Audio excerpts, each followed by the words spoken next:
Hello লোনা। Hello. Hello লোনা। ওর নাম হচ্ছে লোনা। ও হচ্ছে কৃষ্ণকলির বেবি। ওরা বেশ কয়েকটা বাচ্চা হয়েছিল, 3-4টা। লাস্টে ও বেঁচে আছে। তো ওকে আমি মাঝে মধ্যে খাবার দিই, সেজন্য হচ্ছে ও আমার খুব কাছাকাছি এসে বসে থাকে। যখন আমাকে রুম থেকে বেরোতে দেখে তখন হচ্ছে দৌড়ায় আমার কাছে চলে যায়। অনেক আদরে সে, অনেক পছন্দ করে আমাকে।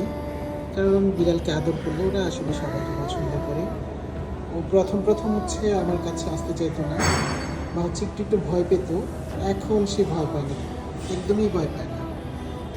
এখন সে মানে আমার কাছে থাকতে পারলেই তার মনে হয় যে ভালো লাগে। আমিও কাজের ফাঁকে ফাঁকে অল্প একটু টাইম দেওয়ার চেষ্টা করি, যখন ওয়াশরুমে আসি এই সাইডটাতেও থাকে। তো তখন ওকে একটু